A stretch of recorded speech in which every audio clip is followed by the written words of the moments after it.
So I wish to issue a statement touching on the persistent attacks on the judiciary.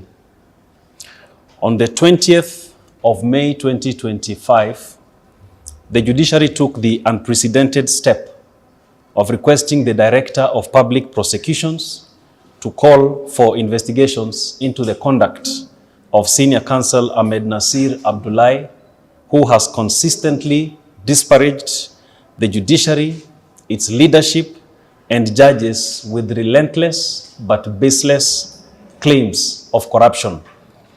Through a series of social media posts over the past months, he has made sensational allegations of judicial corruption, but he has declined to name the concerned judges, nor to table a formal complaint with evidence to the Judicial Service Commission or other law enforcement agencies.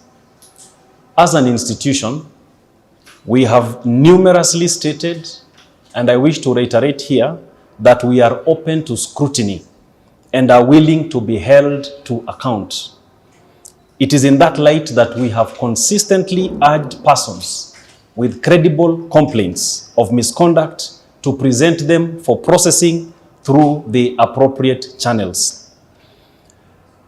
Despite these calls, Senior Counsel Ahmednasir has resorted to a campaign to disparage the judiciary, its leadership, and senior judges without making any formal complaint, leading us to conclude that he does not have any credible information and is simply besmirching the reputation of the judiciary and its leadership for his own undisclosed ends.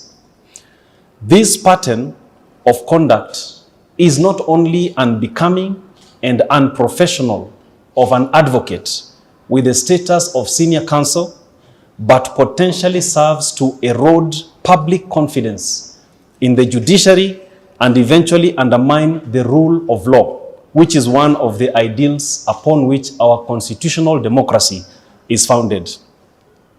In the constitutional architecture of democratic states such as Kenya, the judiciary is established as the last bastion for the realization and the defense of rights and freedoms of all individuals. Judges, judicial officers, and staff under the judiciary work under extremely difficult and constrained environments, if only but to deliver on this constitutional promise. The judiciary must therefore, whilst being held accountable, be jealously defended and supported by all well-meaning people. And while we respect the freedom of speech, which is constitutionally guaranteed, there are limits to this freedom, and it cannot be abused in a manner that stokes public mistrust in the judicial system. Free speech must be exercised responsibly. Kenya is greater than any single individual. No one is above the law. And I repeat, no one is above the law. No one should be allowed to parade their impunity and mock the very constitution that holds the fabric of this country together. We need not remind Kenyans of what can happen when the general populace loses confidence in the court system. Our country has gone through a traumatizing moment in its history, largely due to mistrust in the judicial system and allegations that send us back into this painful moment should not be taken lightly or entertained. Such misdirected, callous, and casual and reckless conduct makes us wonder what exactly is the agenda of Mr. Ahmednasir. We therefore reiterate our call to the Director of Public Prosecutions to take appropriate action within his constitutional mandate. We also urge the leadership of the Law Society of Kenya and the Senior Counsel Bar to take such measures as are within their respective mandates to bring discipline and order among its members, and specifically Senior Counsel Ahmednasir, and also restore the dignity of the bar and the legal profession. Only then shall the bar and bench retain the respect and trust that they ought to have for each other and from the public at large. Thank you very much.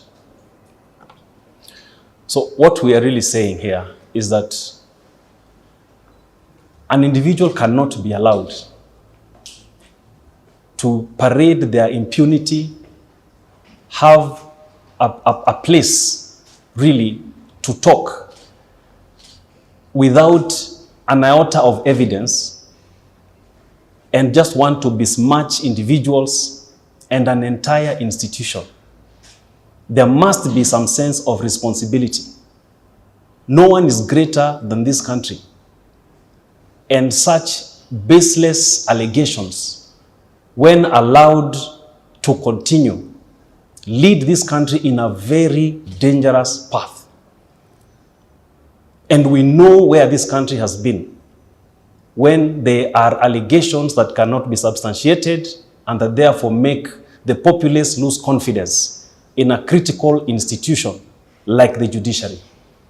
And I have said, and we have said time without number, that we are open to be held to account. And there are measures that we have taken as an institution to ensure that there is accountability that is being upheld. And we are open. And we are also open to suggestions that can help us improve on our systems and on our processes. But to have baseless allegations made without any evidence for purposes that are not defined consistently for months, we don't know what exactly Senior Counsel wants accomplished. We wonder, what exactly is he up to? And as Kenyans that promulgated this constitution, it is important that we defend this constitution. This constitution is for every Kenyan, and it's supposed to help and promote the rule of law and better the lives of all individuals. Kwa hivyo, lazima tuwe na hiyo hali ya kujua kwamba hii nchi ni ya kila mtu. Haiwezekani kwamba mtu mmoja ndiye anajichukulia mamlaka ya kuweza kutusi yeyote ambaye anataka kumtusi. Kile ambacho anasikia kusema, anaketi pahali anaketi na anasema vile anataka, na bila kujali vile anavyosema, je, wananchi wataichukua namna gani? Na kwa sababu ni wakili ambaye akona heshima zake, watu wanaweza kuamini kile ambacho anakisema. Lakini tuna hofu kwa sababu wakili ambaye ako na cheo kama chake akiongea vile anaongea na hakuna ushahidi wowote kila wakati, je, mwananchi wa kawaida atafikiria namna gani? Kwa hivyo tunasema kwa kweli, kama mtu anaipenda nchi yake, lazima awe na ushahidi kwa kitu ambacho anataka kukisema. La sivyo, basi tunajiuliza, je, njama yake ama ajenda yake ama mbinu yake ni ipi kwa sababu ya hii nchi yetu ya Kenya na haswa katika hii mahakama? So let's just be clear. We again, let me repeat, I'm not saying we are accountable. We are committed to being held to account, but it should not just be allegations being made and then things just flying. Some statements about, this may be satire. This is not a kindergarten drama festival where we talk about, any allegation and then we cannot prove it. And then we say, no, this is based on some satirical play or drama. This is not a kindergarten, drama festival. So please, this is a country that has got a great potential, and such conduct cannot and should not be entertained. And no one will succeed in causing this country to come down from all the hard-earned gains that have been gotten up to this point. Thank you very much.